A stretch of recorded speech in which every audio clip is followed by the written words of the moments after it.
Hi, நிறைய பேர் நம்ம இன்ஸ்டாகிராமில் அர்வியோட வீடியோஸ் போடுங்க, அர்வியோட நீங்கள் குக்கிங் பண்ணுற மாதிரி போடுங்கன்னு சொல்லிட்டு இருந்தாங்க. அண்ட் அர்வியோட ரொட்டீன் எப்படி இருக்குன்னு கேட்டிருந்தாங்க. சில இது என்னால் ஆட் பண்ண முடிஞ்சது முடிஞ்சிருந்துச்சு. இன்னைக்கு எனக்கு லீவு, வீக் ஆஃப் அப்படின்றனால யூஸ்வலாகவே என்னோட கம்பெனியில் வந்து டியூஸ்டே மட்டும்தான் லீவு.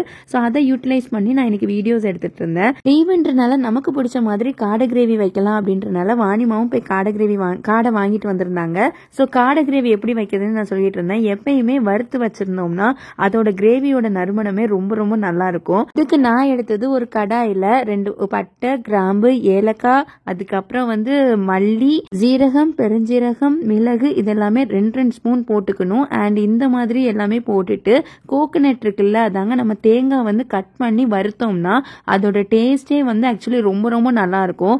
இது காடை கிரேவிக்கு மட்டும் இல்லை, இது வந்து சிக்கன், மட்டன் எல்லா இதுக்குமே வந்து ஒரு ஈஸியான ஒரு மசாலா டிப்ஸ்ன்னு தான் நான் சொல்லுவேன். நான் பேசிக்காக தூத்துக்குடி ஒரு ரீஜியன் அப்படின்றனால அங்கே வந்து மகாராஜா பொடின்னு ஒன்று விற்பாங்க. அது வந்து ரொம்ப ரொம்ப நல்லாயிருக்கும், எனக்கு ரொம்ப பிடிக்கும்.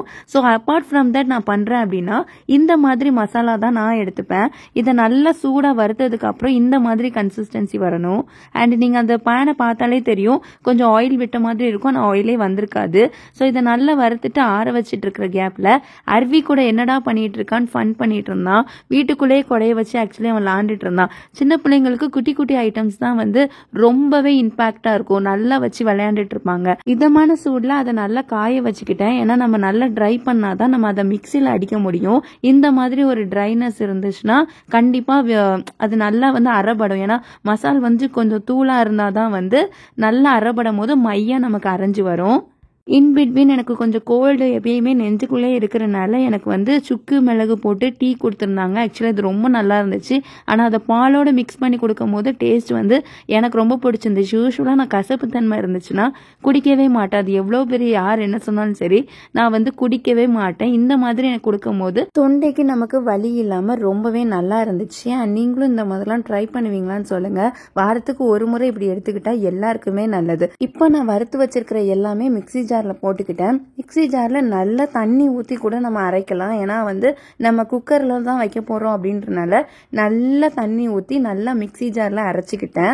அதுக்கப்புறம் இன்னொரு சைடு வந்து இந்த மாதிரி குக்கர் எடுத்துக்கிட்டேன். நான் ஏன் குக்கர் எடுத்துக்கிட்டேன்னா காடை சம்டைம்ஸ் வந்து கொஞ்சம் ஹார்டாக இருக்கும், இல்லாட்டி கொஞ்சம் லைட்டாக இருக்கும். லைட்டாக இருந்தால் கூட பிரச்சனை இல்லை, நம்ம பண்ணதுக்கப்புறம் வேக வைக்கிறது வந்து ரொம்ப கஷ்டமாயிடக்கூடாது.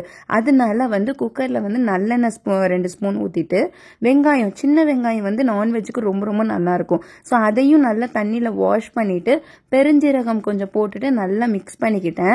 கொஞ்சம் கருவேப்பிலையும் போடும் போது அந்த ப்ரௌனிஷ் லேயர் வரும்போது நமக்கு இன்னுமே அது நல்லா இருக்கும். அண்ட் பச்சை மிளகா பொள்ளாச்சியில் நான் இப்போ இருக்கிறனால எல்லாமே பெருசு பெருசாக இருந்துச்சு. யூஸ்வலாக மதுரையிலலாம் குட்டி குட்டியாக தான் இருக்கும். ஸோ அதையும் நல்லா கீறி போட்டுட்டு நல்லா கிண்டி விட ஆரம்பிச்சிட்டேன். இப்போ நம்ம அரைச்சி வச்சிருக்கிற மசாலா போடணும். ஏன் நான் காடை போடுறதுக்கு முன்னாடி மசாலா போடுறேன்னா அந்த பச்சை வாசனை அப்படின்னா தான் கம்ப்ளீட்டாக இறங்கும். காடை எல்லாத்தையும் போட்டதுக்கு அப்புறம் இப்போ நான் போடுறது உப்பு. ஸோ ஃபர்ஸ்ட்லேருந்தே உங்களுக்கு தெரியும் நான் உப்பு போடவே இல்லை. ஸோ நம்ம நல்லா உப்பு போட்டு கொதிக்க வச்சு டேஸ்ட் பார்த்ததுக்கு அப்புறம் கொஞ்சம் எனக்கு காரமாக இருந்ததுனால நான் நல்லெண்ணெய் ஊற்றிக்கிட்டேன். ஸோ யூஸ்வலாக காரமாக இருக்க ஒரு டிஷ் அப்படின்னா நல்லெண்ணெய் ஊற்றி நீங்கள் வச்சுக்கிட்டிங்கன்னா அந்த காரம் வந்து கண்டிப்பாக கொஞ்சம் கம்மியாகும். இதை குக்கரில் கொஞ்சம் விசில் வைக்கணும் அப்படின்றதுக்காக ஒரு 3 விசில் வைக்கணும்னு வச்சுக்கிட்டேன். இன்னொரு பக்கம் சோறு நல்லா வெந்துட்டு இருந்துச்சு. நான் அப்போதான் சரி நம்ம லேப்டாப்பில் ஏதாவது வீடியோஸ் பார்க்கலாம், யூடியூப்ல ஏதாவது கண்டென்ட் யாராவது போட்டிருக்காங்க பார்க்கலான்னு ஓப்பன் பண்ணும்போது தான் அர்வி என் கூட இப்படி தான் விளையாடணும், இதை வச்சு விளையாடுன்னு சொல்லி ரொம்பவே ஃபன் பண்ணிட்டு இருந்தான். அண்ட் இந்த கொடை வந்து ஆஷு சின்ன வயசுல யூஸ் பண்ண கொடை. ஸோ அதை வச்சு இப்போ அர்வி விளையாண்டுட்டு இருந்தான். ஸோ மத்தியானம் சாப்பிட்றதுக்கு முன்னாடி எப்படியாவது அர்வியை கொஞ்சம் 12:30 மணி ஆயிடுச்சு, டைவர்ட் பண்ணணும்னு அவனுக்கு டேப் கொடுத்துட்டு இருந்தேன். ஏன்னா டேப்ல யூஸ்வலாக அவன் தான் விளையாடவே மாட்டான், நான் தான் அவனுக்கு உட்காந்து விளையாடணும். அவனுக்கு அதை பார்க்கறதுனா ரொம்ப ரொம்ப பிடிக்கும். ஸோ குழந்தைகளுக்கு கொஞ்சம் கொஞ்சம் டைம் இந்த மாதிரி ஸ்க்ரீன் டைம் கொடுத்தோம்னா ரொம்பவே நல்லது தான். அண்ட் மத்தியான காடை ரொம்ப நல்லா ஒயிட் ரைஸ்க்கு வெந்துட்டு இருந்துச்சு.